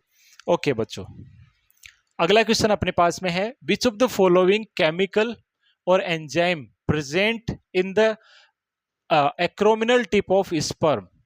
Yes, sperm जो होता है, स्पर्म की acrosomal tip, yes, acrosomal tip पे एक एंजाइम पाया जाता है, उसे अपन बोलते हैं हाई एल्यूरोनिडेज एंजाइम, जो कि हाई एल्यूरोनिक एसिड को क्या करता है डियर? हाई एल्यूरोनिक एसिड को, जो कि ओवम की सरफेस पे होता है, उसे डिसॉल्व करता है। यहाँ पे हाई एल्यूरोनिक एसिड होता है, हाई एल्यूरोनिक एसिड होता है। इससे ये क्या करेगा? डिसॉल्व करेगा, और डिसॉल्व करके ताकि इसका जो जेनेटिक मटेरियल था, 23 क्रोमोसोम होते हैं इसके अंदर, स्पर्म में 23 क्रोमोसोम होते हैं, या तो 22 प्लस एक्स होते हैं या फिर 22 प्लस वाई होते हैं। ठीक है, याद रखिएगा। इनको अपन ऑटोसोम बोलते हैं और इनको सेक्स क्रोमोसोम या एलोसोम कहा जाता है। तो ये एक्स और वाई क्या होते हैं डियर? एक्स और वाई एलोसोम्स कहलाते हैं। ठीक है, और जो बाकी है 44 बच गए ना, टोटल 46 होते हैं। तो देखो 22 इधर होंगे, 22 ओवम में होंगे, तो ये 44 है वो क्या कहलाएंगे? ऑटोसोम कहलाएंगे। ठीक है, ये थोड़ा सा आपको पता होना चाहिए। देखेगा, तो यहाँ पे स्पर्म के एक्रोमोसोम पे क्या प्रेजेंट होता है डियर? हाई एल्यूरोनिडेज एंजाइम होता है। एसिड नहीं होता है, हाई एलुरोनिडेज होता है। वैसे ये हाइड्रोक्लोरिक है, हाई एलुरोनिडेज एसिड नहीं है, बस होता है, ठीक है। तो इसका तो सीधा सीधा आंसर यही जाएगा, हाई एलुरोनिडेज एंजाइम होता है, जो कि एंजाइम है तो वो कैटालाइज करेगा हाई एलुरोनिक एसिड, जो कि ओवम के सरफेस पे पाया जाता है, और इसको डिजोल्व करके स्पर्म अंदर एंट्री कर जाता है डियर। यस और नो? तो राइट आंसर हो जाएगा B, which is correct answer. Okay dear, अगला क्वेश्चन अपना जीटीपीएल से रिलेटेड है। जीटीपीएल पे मैंने डिटेल एक सेपरेट वीडियो बना रखा है, फ्री टू ऑल है ऐप के ऊपर, आप जाकर के देख सकते हैं। अगर आप मेंबर है तो देख ही पा रहे हैं, और अगर मेंबर नहीं है तो भी आप उसको देख सकते हैं, फ्री टू ऑल है। यस डियर, तो उसमें पूरा तरीके से मैंने समझा रखा है, हर तरीके का क्वेश्चन वहां पे लिया हुआ है, ताकि आप इजीली इस टॉपिक को समझ पाएंगे। चलेगा, सोल्व करते हैं इस क्वेश्चन को। पहले अपन जीटीपीएल, जीटीपीएल इनका मतलब क्या है? जी का मतलब ग्रेविडा, ग्रेविडा का मतलब कोई महिला कितनी बार प्रेग्नेंट हुई है, including current pregnancy. Current pregnancy को जोड़ करके कोई महिला कितनी बार प्रेग्नेंट हुई है, वो ग्रेविडा कहलाएगा। टी, टी का मतलब टर्म प्रेगनेंसी कितनी हुई है। टर्म प्रेगनेंसी करंट को छोड़ के, अभी हाल में प्रेग्नेंट है उसको नहीं जोड़ेंगे। टर्म प्रेगनेंसी कितनी हुई है, तो टर्म डिलीवरी कितनी हुई, प्रेगनेंसी नहीं, टर्म डिलीवरी। और टर्म बोलते हैं अपन 37 से 40 वीक को, यानी कौन सी डिलीवरी 37 से 40 वीक पे हुई है, उसमें टर्म कहा जाएगा। अगर उसमें मान लीजिए 2 जुड़वा बच्चे पैदा हुए तो भी वो एक ही काउंट होगा, ठीक है। टर्म डिलीवरी बात कर रहे हैं, टर्म बच्चों की बात नहीं कर रहे हैं, ठीक है। अगला पी, पी का मतलब pre mature, pre mature delivery कितनी हुई है, यानी 37 वीक से 36 या 36 वीक से कम, या बोल सकते हैं 37 वीक से कम, कितनी डिलीवरी ऐसी हुई थी जो पहले ही हो गई, प्री मेच्योर। ए यानी कितने अबॉर्शन या मिसकैरेज हुए हैं, और लाइव कितने बच्चे हैं, लाइव कितने बच्चे हैं, that is L. Live birth, live delivery बात नहीं कर रहे हैं, लाइव बर्थ की बात कर रहे हैं। तो मान लीजिए एक बार प्रेग्नेंट हुई तो एक बच्चा हुआ, दूसरी बार प्रेग्नेंट हुई तो 2 बच्चे जुड़वा हुए, तो उसकी एल में कितने लिखोगे आप, तो जुड़वा के 2 + 1 3 लिखेंगे, जबकि जी 2 में आएगा। ग्रेविडा यानी प्रेग्नेंट तो वो 2 बार ही हुई। तो इस तरीके से पूरा डिटेल से मैंने समझा रखा है, हर एक चीज के एग्जाम्पल के साथ में, जरूर देखेगा लेक्चर। अभी इस क्वेश्चन का आंसर अपन निकालते हैं। तो क्वेश्चन का आंसर क्या है, देखो इसमें ऑप्शन में G4 है, यानी ये महिला ग्रेविडा 4 बार है। तो जब चारों ऑप्शन में जी सेम है तो ग्रेविडा गिनने की जरूरत नहीं है, जी तो 4 ही आएगा, 4 बार ही प्रेग्नेंट है। फिर भी अपन गिन लेते हैं आपको सिखाने के लिए, ठीक है। तो देखो ओल्ड फीमेल करंटली 18 वीक की प्रेग्नेंट है, तो एक ग्रेविडा तो ये होगी। दूसरा she has two set of twin daughters, 2 set of twin daughters, यानी 2 बार ग्रेविडा ये हो गई। 2 सेट है यानी 2 बार जुड़वा बच्चे बेटियां पैदा हुई है, तो 2 बार प्रेग्नेंट ये हो गई, जो कि एक 38 पे और एक 39 वीक पे हुई थी। एंड 11 साल का एक उसका बेटा भी है, 11 साल का एक उसका बेटा भी है, तो एक ग्रेविडा ये हो गई। तो टोटल कितनी बार वो प्रेग्नेंट हुई महिला, उसकी कोई अबॉर्शन या मिसकैरेज की हिस्ट्री है नहीं, तो वो प्रेगनेंसी में अबॉर्शन तो 0 अभी से लिख देंगे, ठीक है। तो वो महिला 4 बार प्रेग्नेंट हुई है। अब टर्म डिलीवरी कितनी हुई वो जोड़ेंगे, तो एक ये प्रेग्नेंट है इसको नहीं जोड़ेंगे, ठीक है। उससे पहले देखो 2 सेट ऑफ डॉटर्स, जो कि एक प्रेगनेंसी 38 पे एक प्रेगनेंसी 39 पे, तो दोनों टर्म की रेंज में आ रही है, इसका मतलब ये दोनों T2 हो गया। लेकिन ये जो है ये 32 वीक पे हुआ है, तो ये हो गया कौन, प्री मेच्योर में। ये किस में आ गया, प्री मेच्योर में हो गया, और ये 2 टर्म में आ गई। तो प्री मेच्योर में कितना लिखोगे, 1। अबॉर्शन की हिस्ट्री है नहीं तो 0 लिख देंगे। लाइव बच्चे कितने हैं ये काउंट कर लीजिए, तो लाइव बच्चे कितने हैं, देखो इसको नहीं जोड़ेंगे अभी, ये अभी बच्चा नहीं है, ये तो पेट में ही है। तो देखो 2 सेट ऑफ ट्विन डॉटर्स, तो 4 बच्चियां तो ये हो गई, 4 बर्थ तो ये हो गई ना। इसके अलावा एक 11 साल का बेटा भी है, तो टोटल लाइव बर्थ कितनी होगी, 5 हो गई। ये सुनो, तो ये ऑप्शन कहाँ मिल रहा है आपको, ये ऑप्शन यहाँ है, यहाँ अबॉर्शन एक आ रहा है गलत, ठीक है। बाकी लाइव बर्थ 5 होनी चाहिए, यहाँ नहीं, यहाँ पे ये ऑप्शन आपका सही आ जाएगा डियर, ठीक है। T2P1 A0L5, ये सुनो। इस प्रकार के क्वेश्चन बहुत सारे अपन ने सॉल्व कर रखे हैं, डेडिकेटेड वीडियो है। चलिए आगे बढ़ते हैं। यस, ऑप्शन गायनिक का जो है फर्स्ट वीडियो आप देख लीजिएगा, उसमें मिल जाएगा आपको, फर्स्ट या सेकेंड वीडियो है। चलिए आगे बढ़ते हैं dear. Next question, postpartum haemorrhage is defined as loss of blood which is more than. ये काफी इजी सा क्वेश्चन है, एक्चुअली मैं कह सकता हूँ कि जीएनएम के लेवल का क्वेश्चन है, बट फिर भी काफी बच्चों को नहीं आता है, उन बच्चों के लिए क्वेश्चन मैं लेके आया हूँ। तो इसका राइट आंसर डी याद रखिएगा। पीपीएच कब कहेंगे? पीपीएच कहेंगे अगर ब्लड लॉस हो जाए 500 ml से ज्यादा इन 24 आवर्स। पहले 24 घंटे में अगर 500 ml से ज्यादा ब्लड लॉस हो जाए तो उसे अपन पीपीएच की कैटेगरी में डिफाइन करेंगे, पोस्टमार्टम हेमरेज उसे कहा जाएगा डियर। ठीक है, तो ये क्वेश्चन सीख लीजिएगा, याद कर लीजिएगा, पूछ लेते हैं कई बार।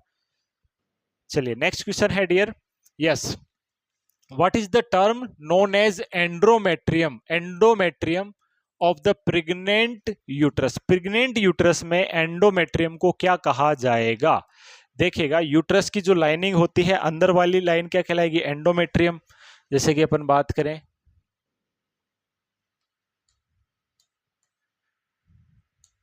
देखिएगा अंदर 3 लेयर बनी होती है यहाँ पे, ये होगी पेरीमेट्रियम, ये मायोमेट्रियम और ये एंडोमेट्रियम होगी। ठीक है, ऐसे ही यहाँ पर भी 3 लाइन होती है। ठीक है, तो ये अंदर वाली लेयर क्या कहलाती है डियर? एंडोमेट्रियम कहलाती है। क्या कहलाती है? एंडोमेट्रियम कहलाती है। तो एंडोमेट्रियम को प्रेग्नेंट यूट्रस में क्या कहा जाएगा? देखिए नॉन प्रेग्नेंट में तो इसे एंडोमेट्रियम ही कहेंगे, लेकिन जब प्रेगनेंसी हो गई, फिटस आकर के इम्प्लांट हो गया, फिटस आकर के इम्प्लांट हो गया, कोरियन बन गया, उसके बाद में इस एंडोमेट्रियम को क्या कहा जाएगा डियर? तो इस एंडोमेट्रियम को अपन डेसिडुआ कहते हैं बच्चों। क्या कहते हैं? एक टर्मिनोलॉजी जो कि आपको पता होना चाहिए। यस और नो पढ़ा चुका हूं मैं। यस, ऑप्शन गायनिक के अंदर शुरू के जो 5-6 लेक्चर उनमें टर्मिनोलॉजी पढ़ाई है मैंने, काफी सारी इंपॉर्टेंट टर्मिनोलॉजी है, जरूर पढ़िएगा। यस, तो अब इसे एंडोमेट्रियम नहीं कहेंगे, अब इसे डेसिडुआ कहा जाएगा डियर। क्या कहेंगे? डेसिडुआ। और डेसिडुआ 3 प्रकार की होती है डियर। जहां पे ये फीटस जुड़ा होता है इसे डेसिडुआ बेसिलिस कहते हैं। डेसिडुआ बेसिलिस कहते हैं।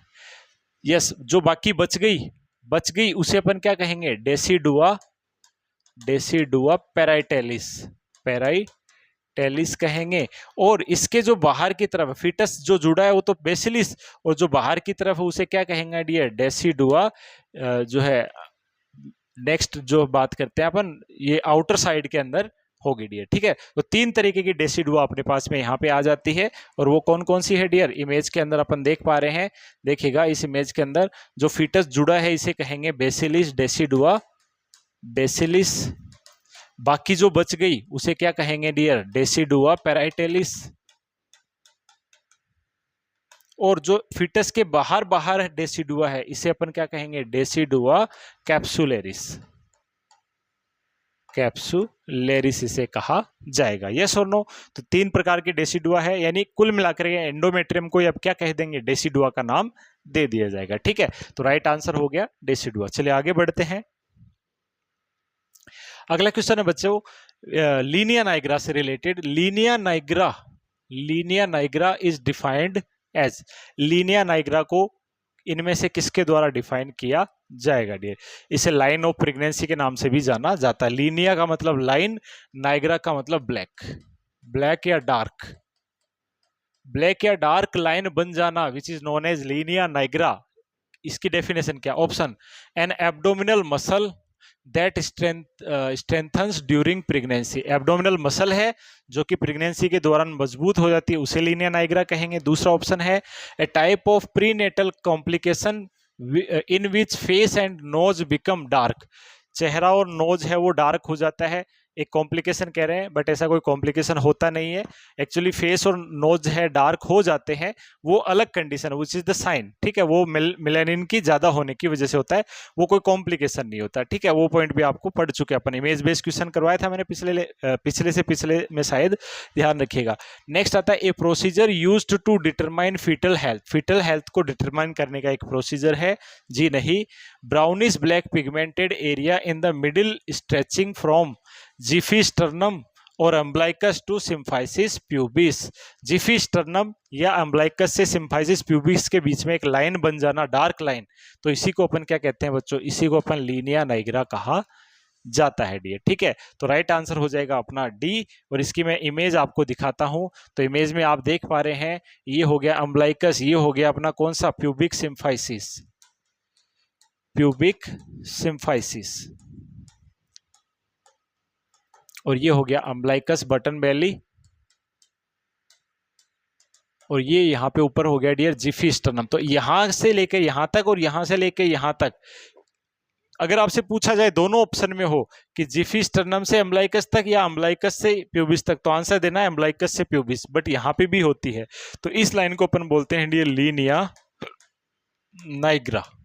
लीनिया नाइग्रा इसे कहा जाता है डियर। ठीक है, एक लीनिया एल्बा भी होता है, व्हाइट कलर की लाइन होती है मसल्स के बीच में, जो कि स्किन को हटाने के बाद दिखती है। ठीक है, एब्स जो होते हैं ना, स्किन एब्डोमिनल मसल्स के बीच में होती है, जो कि एब्डोमिनल मसल्स को सेपरेट करती है, लीनिया एल्बा होती है, which is anatomical structure.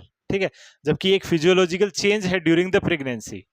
Linnaea Elba एक एनाटोमिकल स्ट्रक्चर है which is found between the abdominal muscles. ठीक है, आप देखिएगा, सर्च करिएगा। और लीनिया नाइग्रा एक फिजियोलॉजिकल कैरेक्टर है which is found in pregnancy. Okay, चलेगा, आगे बात करते हैं। तो ये अपन ने समझ लिया लीनिया नाइग्रा के बारे में। Yes, D is the correct answer. इसके बारे में और समझाता, बट उससे समझाने वाले क्वेश्चन मैंने आगे ले लिए हैं। नेक्स्ट क्वेश्चन भी लीनिया नाइग्रा से ही रिलेटेड है, तो इसका राइट आंसर डी हो गया।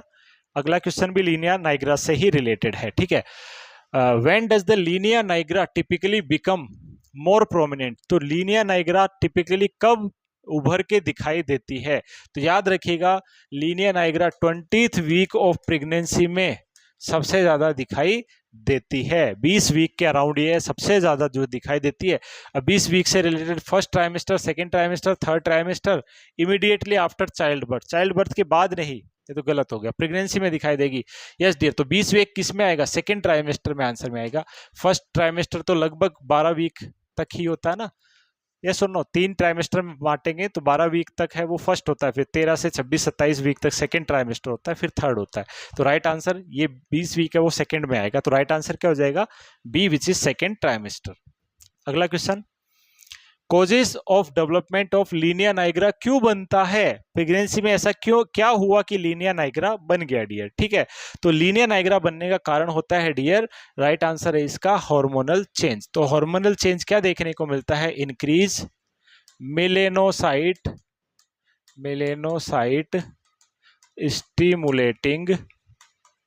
स्टिमुलेटिंग हार्मोन बढ़ जाता है। कौन सा? मेलेनोसाइट स्टिमुलेटिंग हार्मोन, जिसकी वजह से मिलेनिन का सिक्रीशन इंक्रीज हो जाता है। और मिलेनिन क्या होता है? एक डार्क पिगमेंट होता है। और ये डार्क पिगमेंट है वो 3 चीजों को अफेक्ट करता है प्रेगनेंसी के अंदर। फर्स्ट बात करें, ये लीनिया नाइग्रा बन जाता है, जो कि यस जिफी स्टर्नम से अम्बलाइकस से प्यूबिक सिम्फाइसिस के बीच में, जैसे कि इमेज में दिखाया। दूसरा डियर फेस के ऊपर, जिसे मिलेज्मा एंड चेलोज्मा कहा जाता है, जिस पे एमसीक्यू कर चुका हूँ, इमेज बेस्ड क्वेश्चन दिखाया हुआ है इसका। मिलेज्मा यानी चेहरे पे और नोज पे डार्क कलर दिखा, वो कोई कॉम्प्लिकेशन नहीं है, नॉर्मल फिजियोलॉजिकल चेंज है, ये भी प्रेगनेंसी में देखने को मिलता है। तीसरा डियर अराउंड निपल यानी एरियोला, अराउंड द निपल भी वहां पे डार्क पिगमेंटेशन हो जाता है। तो मिलेनिन कहां कहां बढ़ गया? मिलेज्मा चलोज्मा, अराउंड निपल्स और लीनिया नाइग्रा। मिलोज्मा चलोज्मा कहां दिखाई देगा? चेहरे पे बन जाते हैं ना इस तरीके के डार्क, देखा होगा प्रेगनेंसी में अक्सर कुछ महिलाओं में ऐसा हो जाता है। तो इस तरीके से ये सभी, इन तीनों का कारण एक्चुअली क्या है? Hormonal change. आगे समझ में? तो 3 कॉन्सेप्ट यहाँ पे अपन ने सीखे। Right answer is hormonal change. Okay dear, next question की तरफ बढ़ते हैं। Yet it is again related to linea nigra. Which part of the body does the linea nigra typically extended from and to? कहां से कहां तक ये typically होता है? ठीक है, ऑप्शन है from chest to waist, chest से कमर की तरफ नहीं जी, अभी अभी इमेज दिखाई है। From rib cage to pelvis, rib cage से पेल्विस, यहां पर यानी साइड में बोल रहा है, ये फ्लैंक एरिया में बोल रहा है, गलत। From umbilicus to symphysis pubis, तो ये राइट आंसर अपना हो जाएगा। ठीक है डियर, अम्बलाइकस से सिम्फाइसिस प्यूबिस में मोस्टली होता है, और ऊपर की तरफ भी एक्सटेंड हो जाता है sometimes to the xiphisternum. चलिए नेक्स्ट क्वेश्चन। ओके डियर, अगला question again, is the presence of linea nigra a cause of concern concern during pregnancy, ये कह रहा है कि क्या लीनिया नाइग्रा बनना प्रेगनेंसी के दौरान कंसर्न चिंता की बात है। कंसर्न चिंता,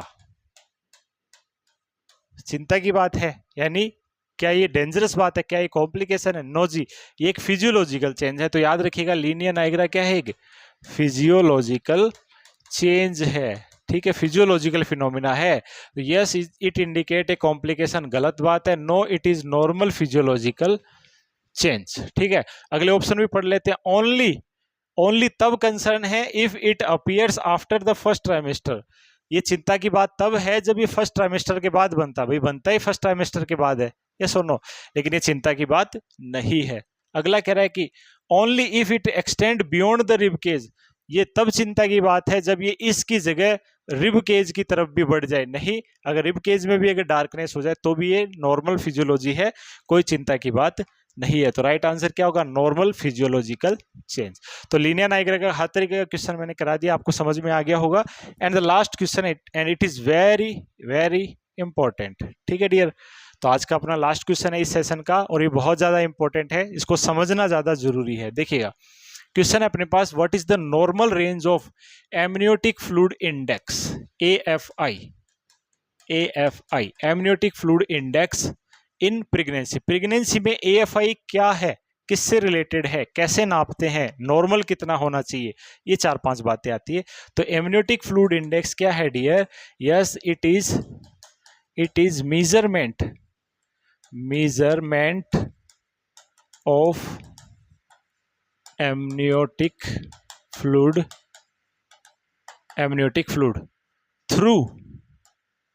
थ्रू किसके द्वारा डियर, थ्रू अल्ट्रासोनोग्राफी, USG के द्वारा एमनियोटिक फ्लूइड का अमाउंट का पता लगाना ही क्या है, AFI इंडेक्स कहलाता है, एमनियोटिक फ्लूइड इंडेक्स कहलाता है डियर, ठीक है।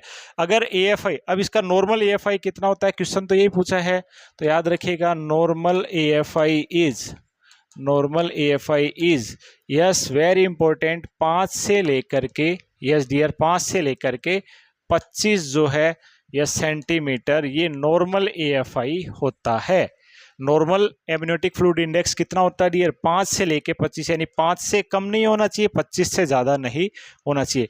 अगर ये लेस देन 5 है तो ये ओलिगोहाइड्रोनियोज को रिप्रेजेंट करेगा, और ग्रेटर देन 25 सेंटीमीटर है तो ये क्या करेगा डियर, पॉलीहाइड्रोनियोज को रिप्रेजेंट करेगा।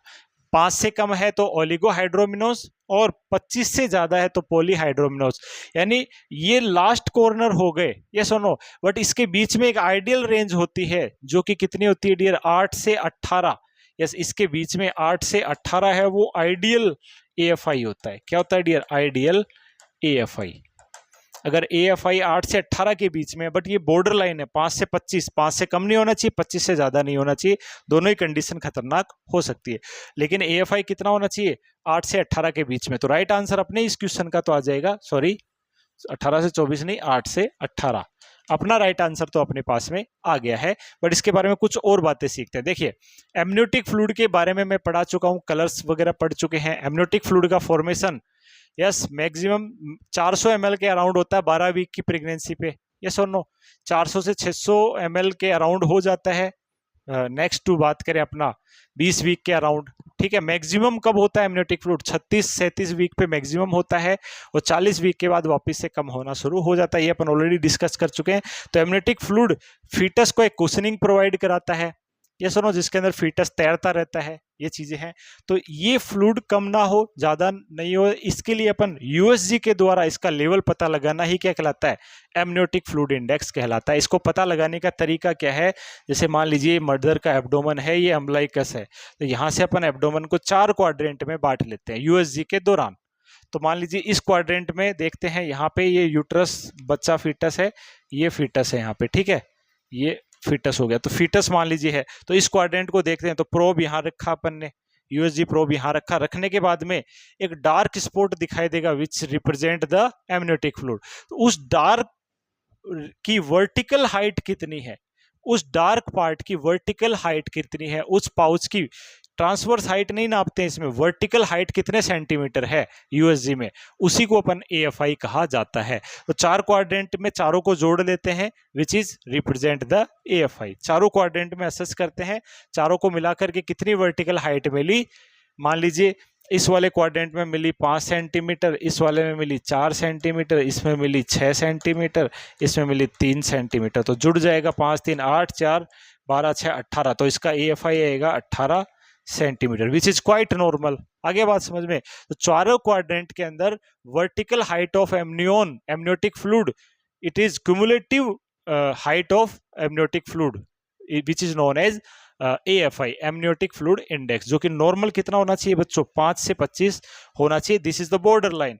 आइडियल बात करें तो 8 से 18 जो है अपना आइडियल हो सकता है। 8 से 20 भी लिखा होता है समटाइम्स, 8 से 20 तक भी आप नॉर्मल मान सकते हो, बट इस क्वेश्चन के हिसाब से 8 से 18 which is sufficient, right answer हो जाएगा। ठीक है, एक इमेज दिखाता हूं आप लोगों को, देखिए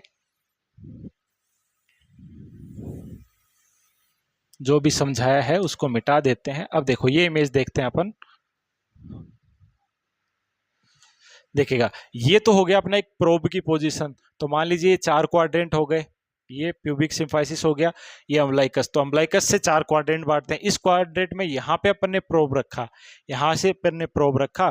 तो प्रोब रखने के बाद में देखो ये डार्क स्पॉट इस क्वाड्रेंट में दिखाई दे रहा है, इसकी अपन वर्टिकल, ऑलवेज वर्टिकल हाइट लेते हैं। ये भी क्वेश्चन आता है डियर, वर्टिकल हाइट मेजर करते हैं, वर्टिकल हाइट लेते हैं, इस लंबाई को नाप लेते हैं कितने सेंटीमीटर है। फिर सेम इस क्वाड्रेंट में भी करेंगे, 4 क्वाड्रेंट हो गए ना अपने, सेम इस क्वाड्रेंट में भी, सेम इसमें भी, सेम इसमें भी। तो चारों में कितना डार्क एरिया दिखाई दे रहा है which is known as amniotic fluid index बच्चों। ठीक है, याद रहेगा आप लोगों को। तो ये सीधा सीधा बताता है एमनियोटिक फ्लूइड की डेफिशिएंसी तो नहीं है। 5 से कम है तो ओलिगोहाइड्रोमिनोस, और 25 से ज्यादा तो पॉलीहाइड्रोमिनोस ये कहलाएगा। यस और नो। तो आज की इस सेशन के अंदर इतना कुछ अपन ने सीखा। आशा करता हूं आपने बहुत कुछ नया सीखने को मिला होगा। यस डियर, तो पढ़ते रहिए। Don't watch the clock, do what it does, keep going, चलते रहिए। यस और नो, ऑल द बेस्ट।